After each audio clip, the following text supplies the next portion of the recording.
Welcome, everyone. We are here with 7th Congressional candidate Lawrence Dale. Lawrence, welcome. Thanks for coming in today. Hey, well, thanks for having me over. I really appreciate it. Absolutely. We are educating folks about the 4 congressional candidates taking part in the race that happens, the primary election on February 18th. It's a partisan primary, so obviously everyone should get out and vote. You are having to choose a party to vote for throughout the ballot, but you can vote for any party that you choose of your liking. That's right. You can even, I think we have I have a really attractive plan that would be attractive to Republican voters. I think once you hear what I have to say during this interview, I think you'll be convinced because it's factual based. And I look towards, to get my information, I try to look for the most factual resource for it. And so you'll find me referring largely during this interview to the investigative report done by the Milwaukee Journal-Sentinel. Just released this investigative report about the concentrated animal feeding operations in Wisconsin and how that impacts on farmers. And I know farming is a very important thing to Barron County and to most of the 7th Congressional District. We have 28 counties in this district, so you're talking about a congressional district that's been so gerrymandered that it extends all the way from St. Croix to the west, all the way to Florence County to the east, and then going from south to north, it starts in Marathon County and goes all the way up to Douglas County. So it's a very big district, but it is a big agricultural district, and so key economic indicators, if you're looking for that to make a determination about how well the economy is doing, you just about have to look at the ag economy. What's happening in the ag economy? And the investigative report done by the Milwaukee Journal-Sentinel on December 10th really looks deeply into that whole thing. It's a major concern to all farmers. We have had a lot of dairy farmers, of course, in our district go out of business, especially St. Croix County has been hit real hard. And anyway, the other thing is, I also look to the other important sector in our congressional district's economy, and that would be our tourism economy. So if we can resolve that things are going good and that the Republican leadership has done an exemplary job and they have set a path for us for the future that will bring prosperity and just mainly we want to look at prosperity and environmentally sustainable economic diversity, then you should vote for Tiffany. But if you feel that the Republican Party is not doing their job, have not put forth a plan over the last 10 years that they've been in power that is going to help us become more prosperous, help more small businesses stay in business, and not run small business out of business for no good reason, then we really need to look at this whole process, this primary that's coming up on February 18th. We should use it as a referendum on whether or not the Republican leadership has really done a satisfactory job or not. And my conclusion is, based on what I read in the newspapers, based on very good, credible resources and sources of information, I don't think that anybody could sustain an argument that the Republican Party leadership has done a reasonably decent job in projecting and protecting the people of this district, the small businesses of this district. It's time for a change, and I hope you agree with me, come time to vote. Lawrence, let's introduce you to the audience. Tell us a little bit about your background and where you come from. Yeah, well, been living and working in the Northwoods since 1994. I moved to Vilas County, Eagle River, back in 2006. I took a job selling radio ads. That didn't last long. The full impact of our seasonal economy in this district hit me, and in 06, 07, we didn't have any snow, and of course the tourism economy, if you don't have snow in the wintertime, you're not making any money. And we lack a diversity that, again, we've had Republican leadership all these years. They've done nothing for our district, and only to make it worse. And I'll explain that too as we go along. The other thing I'd like people to know is that I did graduate from Ohio University. That's where I got my undergraduate degree. And then I graduated with my master's degree from the University of Oregon, focusing on industrial and labor relations. My undergraduate degree focused on government. So I always have had a focus about government affairs, how governments work, what political theory is all about. So I have a pretty decent understanding on that level. But in my graduate work, I looked mainly at labor markets and other, and focused overall on the economics related between the industrial sector, the private sector, the industrial private sector, then the public sector, and how they interplayed with dealing with human beings. And that means, are they being given respect on the job? Are their wages and working conditions keeping up? Are they falling behind? Are we losing business unnecessarily? If so, why? All those kinds of questions. And it was a great graduate program. And then, let's see, that's the education. Now, as far as my political work goes, I did run as a Green Party candidate back in 2014. And the reason I did this is because I was so outraged by the Tom Tiffany project back then, was to spearhead the mining bill of 2014 called Senate Bill 1. And it provided for the mining company to, first of all, write their own bill, which is typical, I think, of the Republicans and their relationship to big industry. So they let them write the bill. Of course, Tom Tiffany took it, had it passed.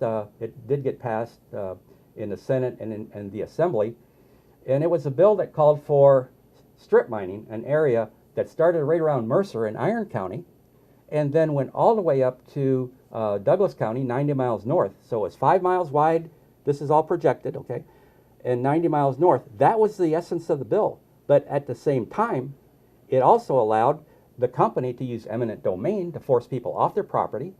It also denied the DNR from the ability to come in and do investigations if people felt that their wells had been contaminated by mining waste.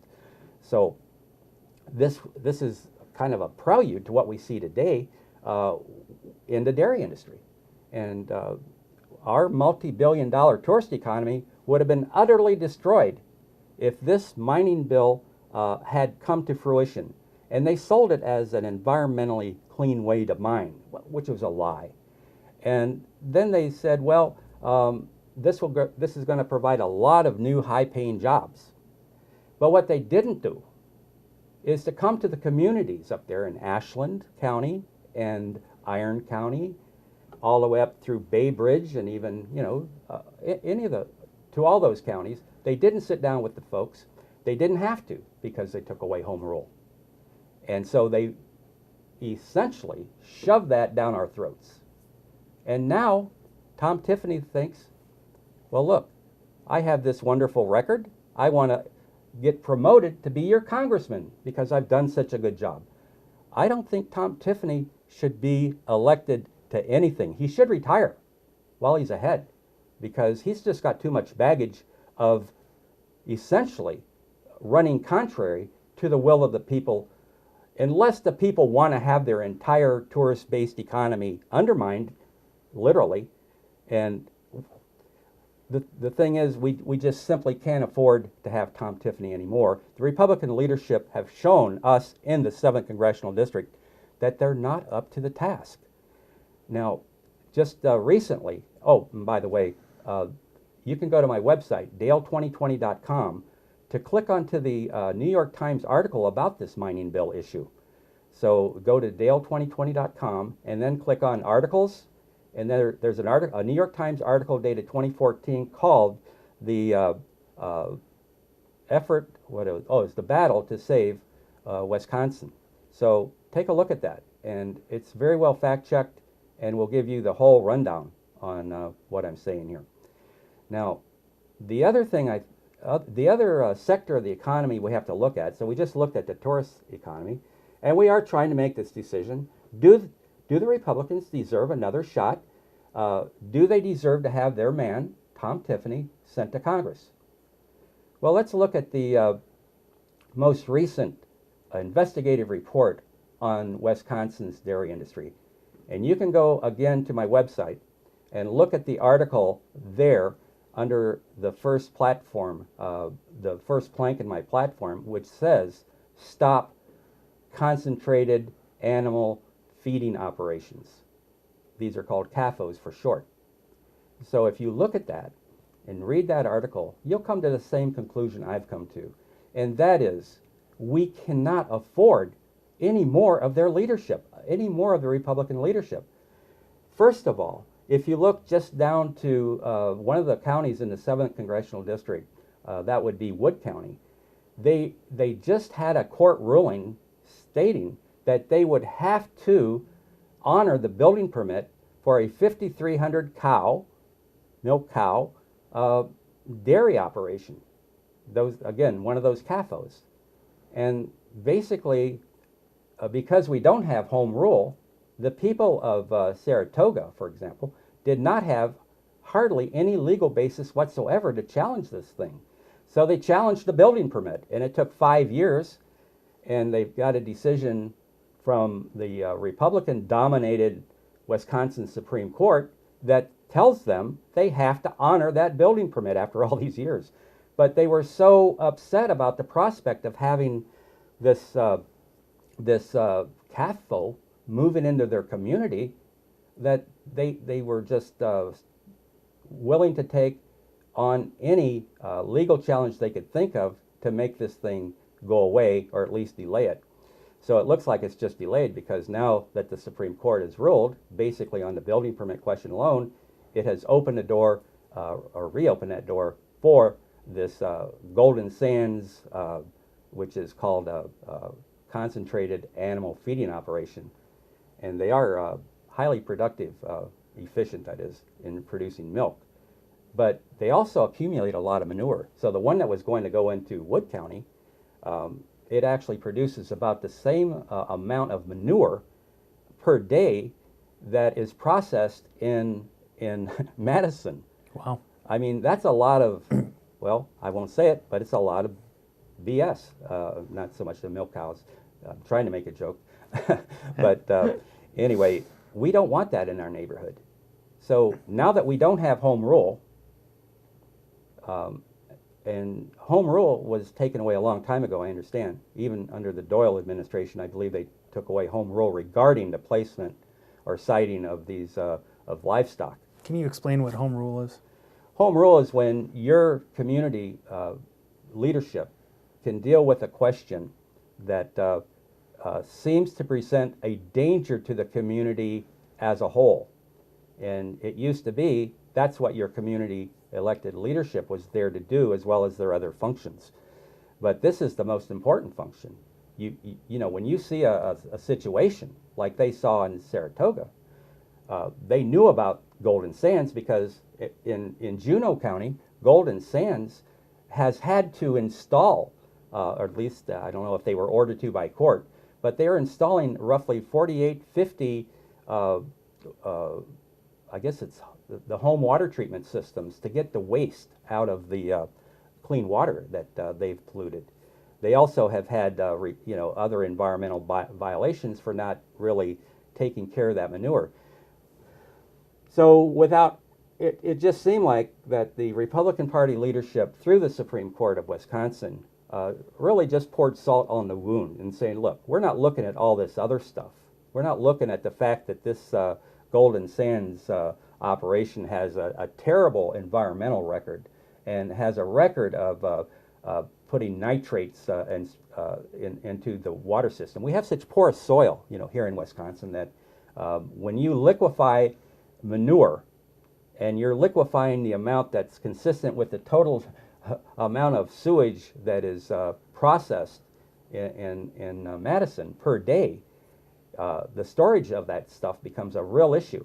And once they spread this raw manure on the fields and it leaches into water tables, I don't understand why anybody would want one of those around, or why any legal body like the Republican Party would try to grease the skids to get more of them to come in.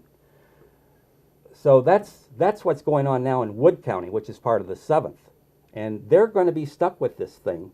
And those of you who aren't in Wood County think, well, that's Wood County. It doesn't apply to us. The truth is, there is no regulation on CAFOs. They have regulations to follow, but the Republican leadership has really pulled the teeth out of the DNR from going out there and aggressively making sure that these things are under control. And in Juneau County, there's a really bad situation going on over in Keweenaw County. There's 279 of these things statewide now, ever since I guess the first one was originated back in 1997. But to get to what hurts our economy the most about this, well, what can hurt more than having a hazardous health issue being generated by the Republican leadership? What can be worse than that? Well, that's pretty bad. And what the investigative report told us is that the National Health Organization came out back in 2011 saying that there should be a moratorium on these things, but yet more and more continue to become created.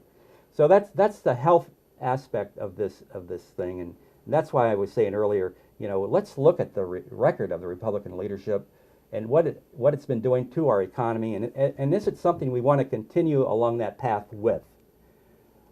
I'm an FDR Democrat, so I don't have the baggage, so to speak, of one who being a completely devoted Democrat who's all part of the Wisconsin Democratic Party.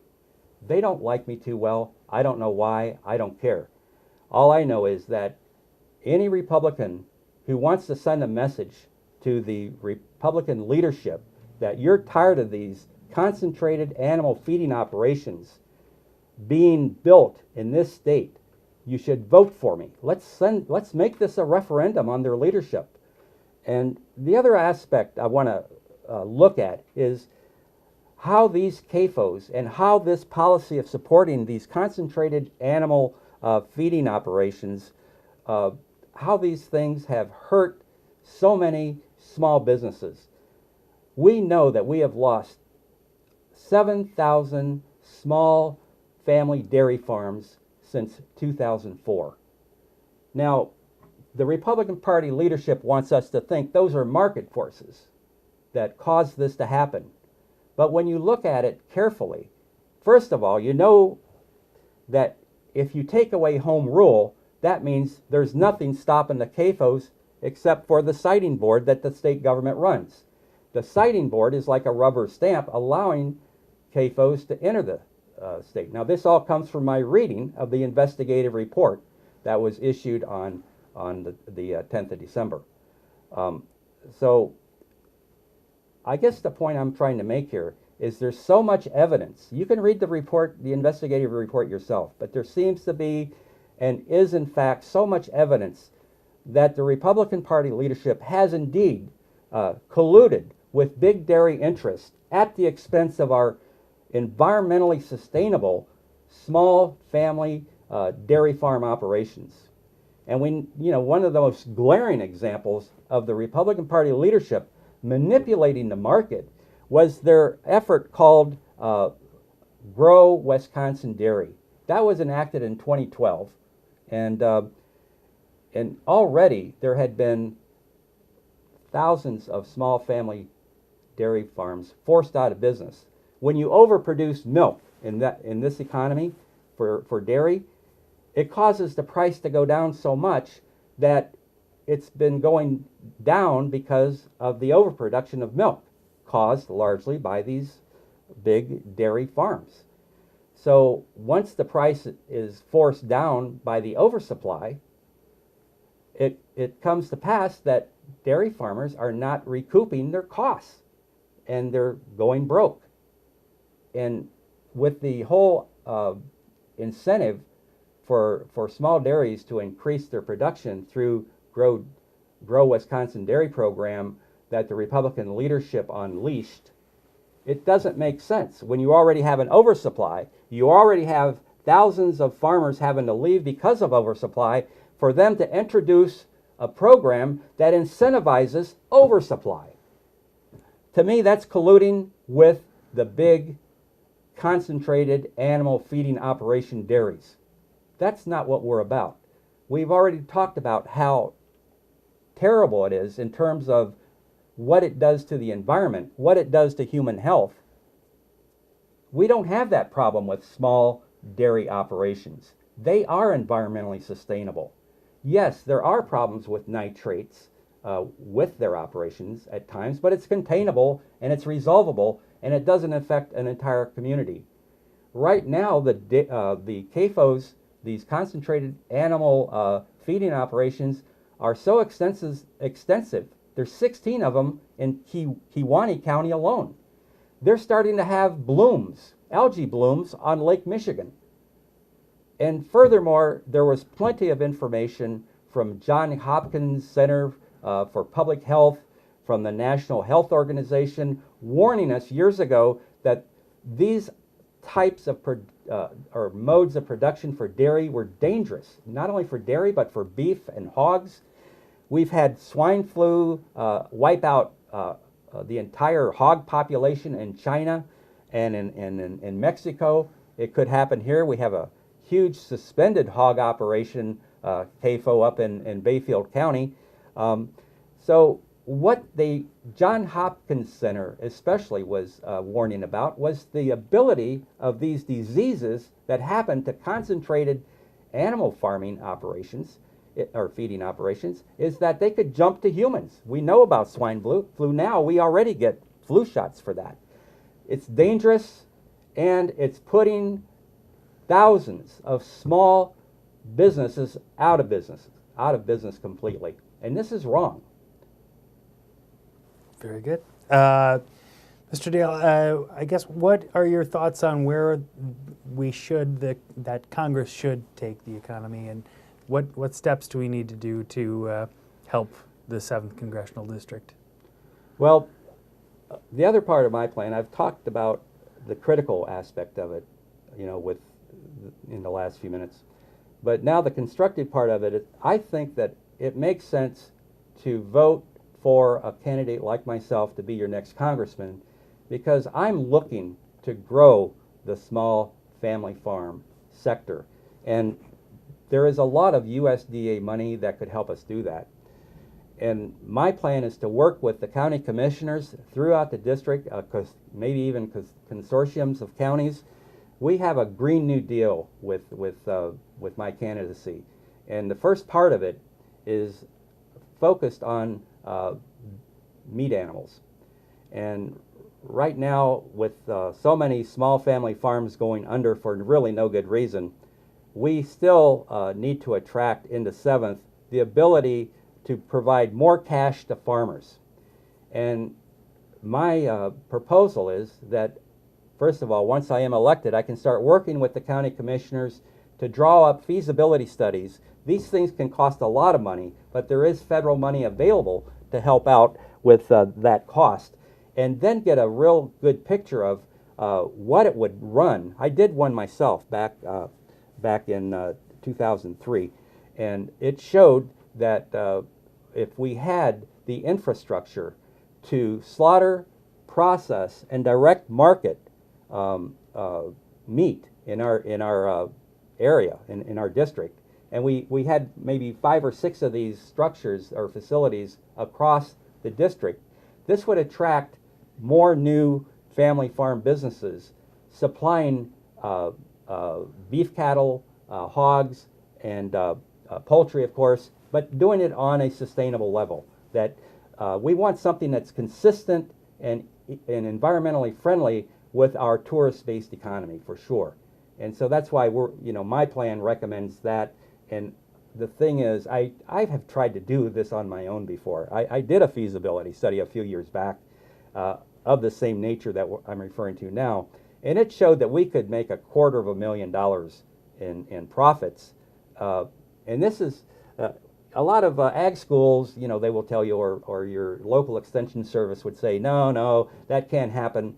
But the thing is, I did work at the time with a North Dakota State University ag economist, and he vetted my plan, and sure enough, it showed that we could get a niche market so that we could sell our own family farm produced right here in the 7th Congressional District beef, pork, and chicken products. Didn't go much beyond that because those can be added later, but those are the high demand meat items, meat products that are out there, but you'd never see any of our farmers getting any of that value added from going ahead and processing that meat and having it sold right out of our own stores, so to speak.